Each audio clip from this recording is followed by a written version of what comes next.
আসসালামু আলাইকুম রহমতুল্লাহি ওয়াবারাকাতুহু।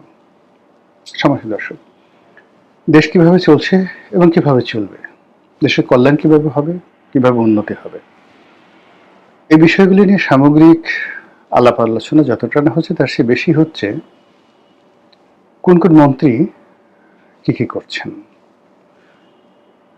এই মন্ত্রী হলো কি করে, সে এতগুলো মন্ত্রণালয়ের দায়িত্ব পেল কি করে, এর পিছনে কি কোনো ডিল হয়েছে, টাকা পয়সার লেনদেন হয়েছে,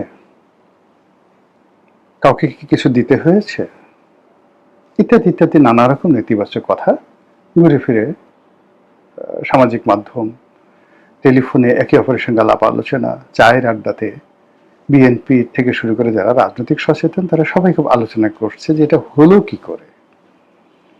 এভাবে বেশিরভাগ মন্ত্রীদেরকে নিয়ে নেতিবাচক কথাবার্তা হচ্ছে।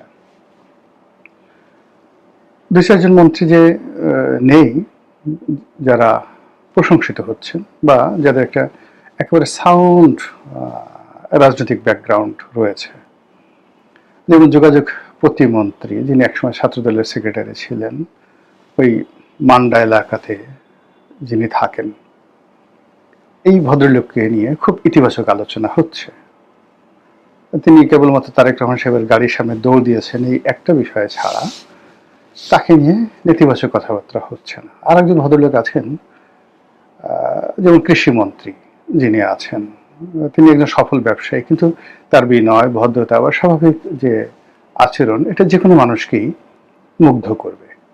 আবার যে মন্ত্রী এই যে সাম্প্রতিক পদত্যাগ করলেন, পার্বত্য বিষয়ক যিনি প্রতিমন্ত্রী ছিলেন, তিনি একজন সাবেক যুগ্ম জেলা জজ, অত্যন্ত ভদ্রলোক, জনপ্রিয় মানুষ। এখন এই ভদ্রলোক মানুষ কেন সেই মন্ত্রিত্ব থেকে তাকে পদত্যাগ করতে হলো, কেন তিনি চলে গেলেন, এসব নিয়ে নানা রকম কথাবার্তা, নেতিবাচক কথাবার্তা কিন্তু চলছে। তো এই বিষয়গুলি নিয়ে আলোচনা করবো। তার সঙ্গে সঙ্গে একই সঙ্গে আলোচনা করব যে বিএনপির ভিতরে বর্তমান মন্ত্রী পরিষদ নিয়ে, উপদেষ্টা পরিষদ নিয়ে নানা রকম অস্থিরতা আছে, অস্বস্তি রয়েছে, অশান্তি রয়েছে এবং অনেকে এই মন্ত্রী পরিষদ পছন্দ করছে না।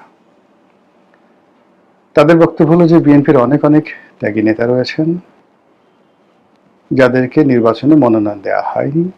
এর কারণ হিসেবে বলা হয়েছে যে তারা নির্বাচন এলাকায় জনপ্রিয় নন, কিন্তু জাতীয়ভাবে তারা অসাধারণভাবে পরিচিত, তাদের বাগ্মিতা প্রমাণিত, দলের জন্য ইফেক্টিভ, দে আর ন্যাশনাল লিডার্স। এরকম অন্তত পক্ষে 20 জন নেতৃবৃন্দ রয়েছেন যাদেরকে মনোনয়নও দেওয়া হয়নি, আর এই 100 দিন হয়ে গেল সরকারের কোনো পদ পদবিতে সম্মানজনক কোনো জায়গাতে তাদেরকে রাখা হয়নি।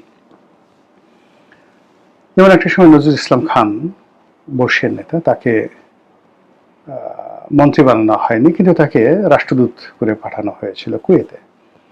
তো এরকম আসলে তো সরকারের যদি বলে যে আমি 100 জনকে প্রোভাইড করবো শুধুমাত্র পররাষ্ট্র মন্ত্রণালয়ে, রাষ্ট্রদূতদেরকে প্রতিমন্ত্রী পদ মর্যাদা দিয়ে, উপমন্ত্রী মর্যাদা দিয়ে তাদেরকে পাঠালে বিএনপির অনেক সিনিয়র যারা নেতৃবৃন্দ তারা অখুশি হবেন না, কিন্তু এই কাজটি এখনো পর্যন্ত বিএনপি শুরু করেনি।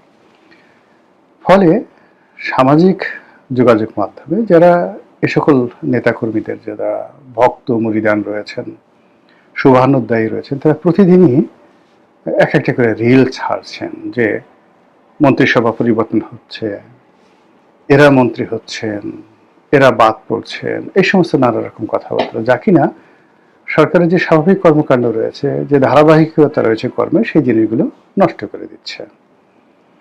তো সেই দিক থেকে আমার কাছে যেটা মনে হচ্ছে যে সরকারের কাজকর্ম যেভাবে স্থবির হয়ে পড়েছে, যেভাবে মন্ত্রী পরিষদ এবং উপদেষ্টা পরিষদ সহ প্রধানমন্ত্রী কার্যালয়ের যে একটা গ্রুপ যারা লন্ডন থেকে এসেছেন, তারা ক্রমশ দলের পরীক্ষিত নেতাকর্মীদের দ্বারা অসহযোগিতার শিকার হচ্ছেন, ট্রলের শিকার হচ্ছেন, বুলিংয়ের শিকার হচ্ছেন।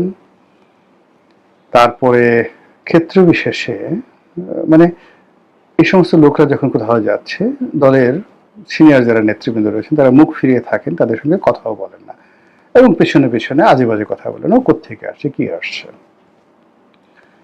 এর ফলে কি হলো, এই সরকারের মধ্যে একমাত্র প্রধানমন্ত্রী ছাড়া আর কারো নাম সামনে আসছে না।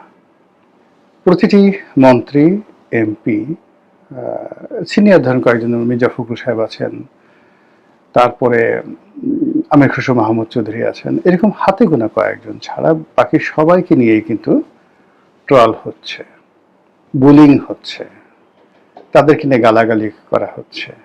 এর কারণ হলো দলের যেগুলো ইফেক্টিভ, মানে মন্ত্রী হয়েছেন কিন্তু 17 বছর রাজপথে ছিলেন না, মন্ত্রী হয়েছেন কিন্তু 11-র সময় দলের সাথে বেইমানি করেছেন, মন্ত্রী হয়েছেন কিন্তু বিএনপির সাথে কোনো সম্পৃক্ততা নেই, মন্ত্রী হয়েছেন জাতীয়তা আদর্শবাদের সাথে কোনো স্যাক্রিফাইস নেই, মন্ত্রী হয়েছেন সারাক্ষণ ডিজিএফ এর দালালি করেছেন, সারাক্ষণ আওয়ামী লীগের সাথে তলে তলে যোগাযোগ রক্ষা করেছেন, কখন জামাতের সাথে যোগ দিবেন, কখন অন্য ছোট দলে যোগ দিবেন, নানা রকম হিস্ট্রি যাদের আছে, কিন্তু এখন মন্ত্রী হয়ে গেছেন। তো তাদেরকে তো বিএনপির সেই সমস্ত নেতা যারা সত্যিকার অর্থে কারোর সাথে নেগোসিয়েশন করেননি, কারো পয়সা নেননি, জেল খেটেছেন, তারপরে দুর্নীতির অভিযোগ যাদের বিরুদ্ধে নেই, সুদীর্ঘকাল ছাত্র রাজনীতির একটা বর্ণাঢ্য ইতিহাস আছে, সেই সমস্ত মানুষ এদেরকে কেন পাত্তা দেবে বলেন? সেটা তারেক রহমান সাহেবের ঘনিষ্ঠ হন বা জিয়া পরিবারের ঘনিষ্ঠ হন, what ever maybe, does not matter, Bogura বাড়ি হন, এতে কিচ্ছু আসে যায় না। রাজনীতি এমন একটা ব্যাপার, এখানে আসলে নিজের যোগ্যতা বলে টিকে থাকতে হয়। আর মানুষের নেতাকর্মীদের সম্ভ্রম অর্জন করতে হলে এখানে গোপালগঞ্জের লোক হতে হবে, বগুড়ার লোক হতে হবে, ফেনীর লোক হতে হবে, নট লাইক দ্যাট, বা রংপুরের লোক হতে হবে, নট লাইক দ্যাট। ধরুন জাতীয় পার্টির জমানাতে এরশাদ কিন্তু প্রাণান্ত চেষ্টা করেছিলেন তার পরিবারের যারা লোকজন রয়েছেন কাউকে কাউকে রাজনীতির লাইমলাইটে আনার জন্য। একমাত্র জিএম কাদের সাহেব ছাড়া তার পরিবারের আপনজনের কেউ জাতীয় নেতা হতে পারেননি। রংপুর কেন্দ্রিক অনেক নেতা যাদেরকে মন্ত্রী বানানো হয়েছিল এরশাদের জামানাতে, আবার এরশাদ পরবর্তীতে তাদেরকে শেখ হাসিনা সরকারের সুযোগ করে দিয়েছিলেন মন্ত্রী হওয়ার জন্য, কিন্তু তারা কেউ ন্যাশনাল নেতা হতে পারেনি।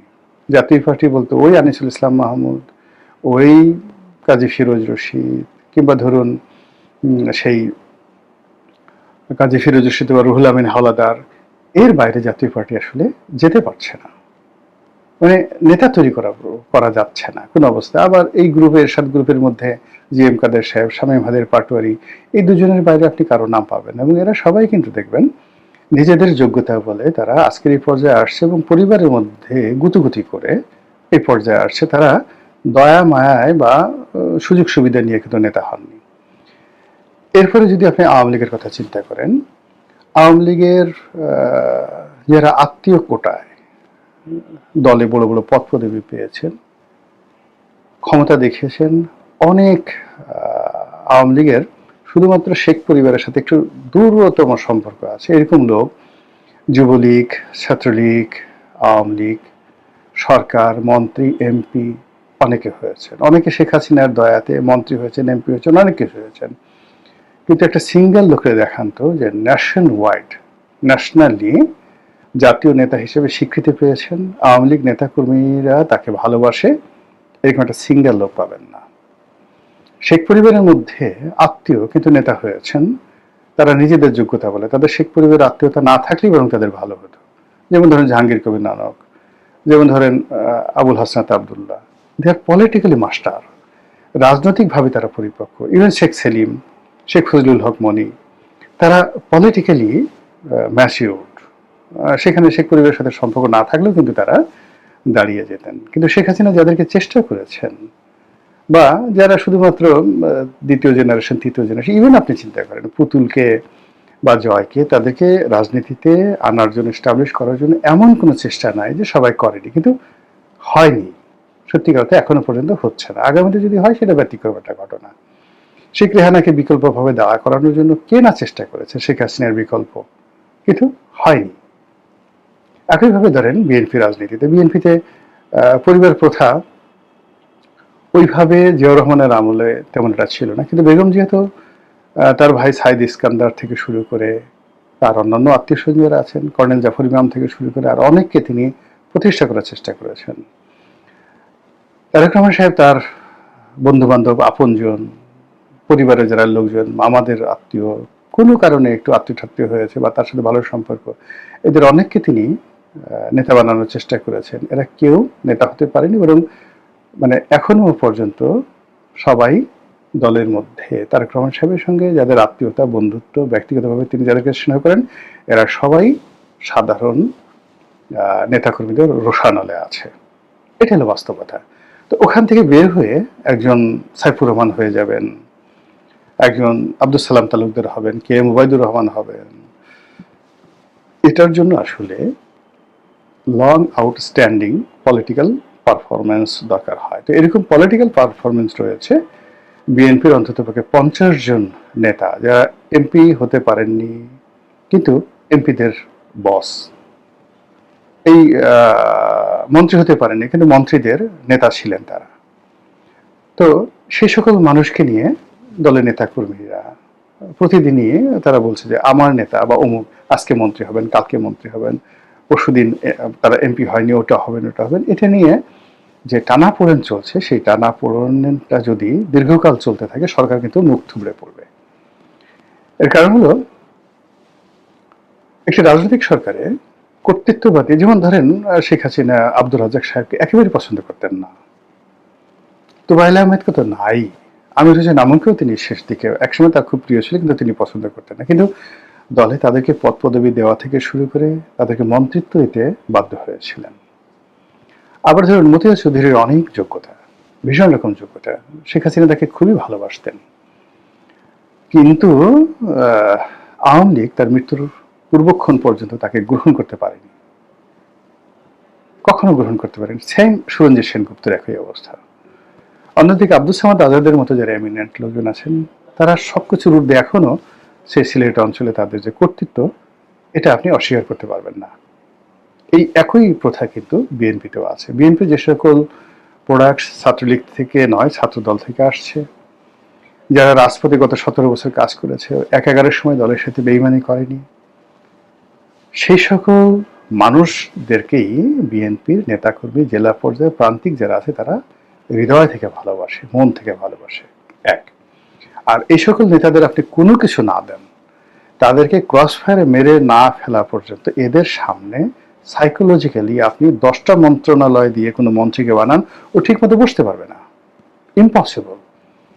এটা মানে আমি ছোট মানুষ, তারপর আমি দেখেছি যে ধরুন আওয়ামী লীগের অনেকে মন্ত্রী হয়েছে, তো মন্ত্রী হওয়ার পরেও সে, যেহেতু আওয়ামী লীগের সঙ্গে আমার সম্পর্ক বেশি ছিল, কিন্তু আমাকে একটা টেলিফোন করবে বা আমার সামনে এসে বসবে বা রনি ভাই কেমন আছেন, এই সাহস আওয়ামী লীগের বেশিরভাগ মন্ত্রীর ছিল না। আবার যারা আওয়ামী লীগের সিনিয়র মন্ত্রী, তোহাল সাহেবের মতো মানুষ, মতিয়া চৌধুরীর মতো মানুষ, ওবায়দুল কাদের মতো মানুষ, তাদের সঙ্গে কিন্তু একেবারে শেষ দিন পর্যন্ত আমার একটা সম্পর্ক ছিল। তারা আলোচনা করতেন, ক্ষেত্র বিশেষে পরামর্শ নিতেন, দিতেন, আফসোস করতেন, বকে দিতেন, এই রাষ্ট্রপতি আব্দুল হামিদ সাহেব থেকে শুরু করে আরো সবাই। বিএনপির একই অবস্থা। তো ওইরকম মানে ধরেন এখন আসাদুজ্জামান রিপন, শামসুজ্জামান দুদু, নজরুল ইসলাম খান, আচ্ছা এদেরকে, বা নাজিমুদ্দিন আলম, নাজিমুদ্দিন আলমের পরে আমানুল্লাহ আমান, তারপরে সেই ফজলুল হক মিলন, যারা 90-এর গণ অভ্যুত্থানের নেতা। আচ্ছা বলেন তো, ক্যাবিনেটে তাদের সঙ্গে মন্ত্রীগিরি দেখাবেন কে আছেন? তাদের সাথে মোরালি কথা বলবে, তাদের সামনে পায়ের উপর পা তুলে তাদেরকে একটা হুকুম দিবেন বা বলবে যে অমুক ভমুক জায়গায়, এরকম কেউ আছে? আবার এই লোকগুলো যখন কোথাও একটা বসে থাকবেন, একজন মন্ত্রী হয়েছে, সেই তাদেরকে সে টিটকারি করবে।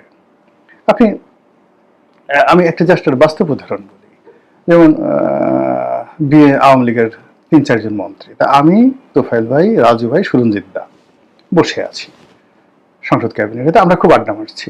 তো আমার বয়স অল্প হলেও, এটা কি ইস্তেফাকা বলেন আর যা কিছু বলেন, সিনিয়র যারা ছিলেন তাদের সবার সঙ্গে, ইনক্লুডিং সৈয়দ আশরাফ, এদের সবার সঙ্গে আমার একটা বন্ধুত্বপূর্ণ সম্পর্ক ছিল। এত বন্ধুত্ব যে আমরা আমাদের প্রাইভেট লাইফ পর্যন্ত খোলামেলা আলোচনা করতাম সেখানে। সেখানে প্রেম নিয়ে, ভালোবাসা নিয়ে, সেক্স নিয়ে, সে আদি রসাত্মক গল্প গুজব আমরা এই একসাথে বসে করতাম। তো রাজিউর রহমান রাজু অনেক সিনিয়র নেতা, তিনি, সুরঞ্জিত সেনগুপ্ত তিনি, তোফায়েল আহমেদ, আমরা বসে আছি। সেখানে ধরেন পররাষ্ট্রমন্ত্রী বা মন্ত্রী, ফুলমন্ত্রী হাসান মাহমুদ সে যাচ্ছে, তো শুধু অপমান করার জন্য তোফায়েল বেতন মন্ত্রী না, এই হাসান মাহমুদ এদিকে আয়, একটা তুই তুই এদিকে আয়, কেমন আছিস, তোর ধান্দা বান্দা কেমন যাচ্ছে। উনি তো একটা মাথা নোয়ায় রাখছে, মাথা নোয়ায় রাখছে। তারপরে আরো অনেক অসম্মানজনক কথাবার্তা। তো বললো যে তুই যে কার্গোর ব্যবসা করিস, বা যে তোর নাকি ফিশিং বোট আছে 2টা, তো তো বলছে না 2টা না 1টা। তারপরে রাজু ভাই বলতেছে তুই যে আমার কাছ থেকে যে লাইসেন্স নিলি ওইটা কি চালাইতেছিস না এখন বিক্রি করে দিয়েছিস, তুই তো কারি করে। ওখান দিয়ে কামরুল সাহেব যাচ্ছিলেন আইনমন্ত্রী, তার এই দেশের ডাক। তো সে বুঝতে পারছে কামরুল সাহেব বুদ্ধিমান লোক ছিল, তাকে অপমান করাবে। তো সে দিছে দৌড়ে অনেকে ছিল যে আসতেছে আসতেছে লিডার। এইভাবে দলের যারা সিনিয়র নেতৃবৃন্দ রয়েছেন তারা ক্যাবিনেটের বাইরে, পথে ঘাটে, মানে প্রধানমন্ত্রী যারা আপনজন তাদেরকে উঠতে বসতে এভাবে অপমান করে। এটাই হলো রিয়েলিটি। তো সেই রিয়েলিটি যখন খুব বেশি পরিমাণে বেশি হয়ে যায়, তখন কোনো মন্ত্রী কাজ করতে পারে না। এখন আপনি বলেন তো, নুরু মন্ত্রী হয়েছে, ববি হাজরাজ মন্ত্রী হয়েছে, জুনায়েদ সাকি মন্ত্রী হয়েছে, রবিউল মন্ত্রী হয়েছে, এরা কি করে রুহুল কবির রিজভির সামনে গিয়ে কথা বলবে, তার সামনে গিয়ে দাঁড়াবে? বলেন, হাউ ইট ইজ পসিবল? তো এই যে যারা সিনিয়র নেতৃবৃন্দ তাদেরকে তো আসলে প্রোভাইড করতে হবে সাম হাউ, এবং এটা না করা পর্যন্ত সরকারের কাজে কোনো গতি আসবে না। ইভেন আপনি বাইরে থেকে আরো অনেককে মন্ত্রী বানাতে পারেন, অনেক উপদেষ্টা বানাতে পারেন, ডাজ নট ম্যাটার, কিন্তু দলের যে সমস্ত লোকজন ভীষণ রকম ডেডিকেটেড, যেটা সেই 2012 সন থেকে এখন পর্যন্ত দলকে যারা টিকিয়ে রেখেছেন, ধরে রেখেছেন, দলের ফাউন্ডেশন, সেই মানুষগুলো ঘুরে বেড়াচ্ছে। আর দেখা যাচ্ছে যে আপনার পছন্দ বা যে কোনো যোগ্যতায় আপনি কাউকে মন্ত্রী বানিয়েছেন, এমপি বানিয়েছেন, তাদেরকে দিয়ে আপনি অনেক কিছু রাজনীতির রেস চালাতে চাচ্ছেন, ঘোড়া চালাতে চাচ্ছেন। এটা হবে না, এখানে একটা সমন্বয় করতে হবে। মহান